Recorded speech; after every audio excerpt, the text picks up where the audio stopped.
नमस्कार। हर कोई अपने जीवन में बड़े बड़े मुकाम हासिल करना चाहता है। आसमान को छूने की तमन्ना हर किसी की होती है। हर कोई चाहता है कि वो अमीर बन जाए, लेकिन अमीर बनने के लिए सिर्फ अमीर को देख लेने भर से अमीरी नहीं आ जाती, बल्कि लेनी पड़ती है, कुछ सीख लेनी पड़ती है। एक अमीर शख्स की कहानी से प्रेरणा लेनी पड़ती है, देखना पड़ता है कि वो कैसे अमीर बना है। उसके अमीर बनने की कहानी को जानकर तभी हम अमीर बनने की राह पर आगे बढ़ सकते हैं, क्योंकि अगर अमीर बनना इतना आसान होता तो आज दुनिया में हर कोई अमीर हो जाता। आज हम भारत की एक ऐसी ही अमीर शख्सियत की बात करेंगे जिनके लिए दादा परदादा कुछ भी नहीं छोड़ गए थे, न ही वो खानदानी रईस थे। अपनी मेहनत के दम पर उन्होंने आज जो मुकाम हासिल किया है वो कईयों को रोजगार देने के काबिल बन गए। ऐसे कारोबारी की आज हम बात करने जा रहे हैं जिनकी एक नहीं बल्कि कई कारोबार हैं उनके। इनका नाम है मुकेश मिकी जगतियानी। साल 2015 में फोर्ब्स ने 10 भारतीय अमीरों की एक लिस्ट निकाली थी, जिसमें 10वां स्थान मिकी जगतियानी का था। मिकी तो इस साल $6.5 बिलियन यानी तकरीबन $6.5 बिलियन की संपत्ति के साथ आदित्य बिरला ग्रुप के चेयरमैन कुमार मंगलम को पीछे छोड़ चुके हैं और साथ ही भारत के टॉप 10 रईसों में अपनी जगह पक्की कर चुके हैं। मिकी का जन्म कुवैत में हुआ था, परिवार वहीं रहता था, लेकिन मिकी का बचपन भारत में बीता। शुरुआती शिक्षा दीक्षा उनकी चेन्नई में हुई, फिर मुंबई और बेरूत चले गए, बेरूत से पढ़ाई की, फिर मिकी लंदन चले आए।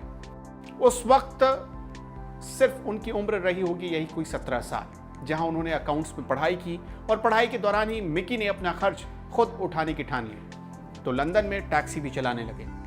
दाखिला तो उन्होंने ले लिया था, लेकिन किसी वजह से अपनी पढ़ाई पूरी नहीं कर पाए। फिर लौटकर आ गए बहरीन, जहां होटल में रूम सर्विस का काम किया, लेकिन उस काम में उन्हें खुशी नहीं मिली। कुछ अच्छे काम की तलाश में लंदन से कुवैत आ गए, जहां ल्यूकीमिया से जूझ रहे उनके भाई की मौत हो गई थी। अब मिकी के साथ उनके पेरेंट्स थे। कुछ साल में वो भी चल बसे। पिता को डायबिटीज था और माँ को कैंसर। मिकी के पिता के अंतिम शब्द थे, मैं नहीं जानता कि मिकी मेरे मरने के बाद अपना पेट कैसे भरेगा, वो पेट भरने के लिए क्या करेगा, मैं ये भी नहीं जानता। यानी कि 20 साल की उम्र में मिकी रह गए बिल्कुल अकेले, लेकिन हिम्मत थी उनके साथ, जज्बा था उनका।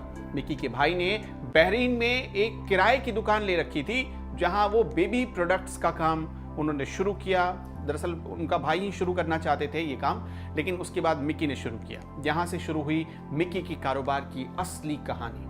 घर वाले अपने पीछे करीब $6,000 छोड़कर गए थे, उसी से शुरू हुआ मिकी का कारोबार।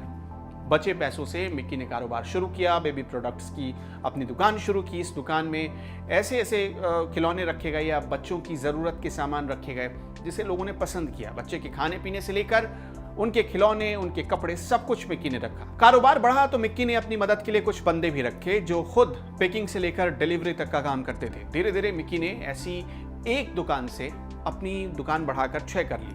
सब कुछ सही चल रहा था। अचानक साल 1992 में एक खाड़ी के देशों के बीच जंग छिड़ गई, तो फिर वो अपना बिजनेस दुबई लेकर चले गए। परिवार के साथ दुबई में शिफ्ट हो गए। लैंडमार्क ग्रुप की मिकी ने शुरुआत कर दी, तो आगे चलकर ये ग्रुप मिडिल ईस्ट, अफ्रीका और इंडिया तक पहुंच गया। मतलब विस्तार करता चला गया, अपना साम्राज्य बढ़ाता चला गया। बच्चों के कपड़े और खिलौने निर्यात करने से शुरुआत हुई थी और उसके बाद अब वो फैशन, इलेक्ट्रॉनिक्स, फर्नीचर और होटल इंडस्ट्री तक अपना पैर पसार चुके थे। अब मिकी इतने बड़े आदमी हो गए कि 55,000 से ज्यादा लोगों को रोजगार देते हैं। एशिया से अफ्रीका तक इसके 2300 स्टोर हैं। मिकी यूके हाई स्ट्रीट में भी 6% के शेयर होल्डर हैं। इतनी बड़ी शख्सियत होने के बाद भी मिकी का जीवन और रहन सहन बहुत सादा है, बहुत सिंपल। वो जमीन पर सोते हैं, वो सादा जीवन जीते हैं, गांधी जी को अपना आदर्श मानते हैं। मिकी बताते हैं कि अमीरी और गरीबी में गहरी खाई है। मुंबई स्लम एरिया में वो गए हैं, उन्होंने वहाँ की हालत देखी है। उन्होंने देखा है कि कैसे बच्चे एक वक्त का खाना खाकर 11 घंटे पसीना बहाते हैं। बच्चों से उनकी मासूमियत छिन ना जाए, इसके लिए साल 2000 में मिकी ने बेसहारा बच्चों के लिए काम करना शुरू किया। उन्होंने लाइफ नाम से, landmark international foundation for empowerment के नाम से एक चैरिटेबल ट्रस्ट बनाया, जो संस्था 1 लाख बेसहारा बच्चों को शिक्षा और मुफ्त में दवाइयाँ देती है। चेन्नई का एक वृद्धाश्रम भी मिकी ने ले रखा है, उसे भी वो चलाते हैं। अब मिक्की की इस कहानी से आप समझ ही गए होंगे कि मेहनत से या मेहनत के दम पर ही किस्मत चमकाई जा सकती है या किस्मत को चमकने का मौका मिलता है। बिना मेहनत किए कुछ नहीं मिलने वाला। बिना खुद को मजबूत रखे अमीरी की सीढ़ी चढ़ना आसान नहीं है। हमें अपने कमेंट करके बताइए कि मिक्की के जीवन से आपने क्या सीखा। मिक्की के जीवन की कौन सी बात आपको सबसे ज्यादा प्रेरणादायक लगी, हमें जरूर बताइएगा। नमस्कार।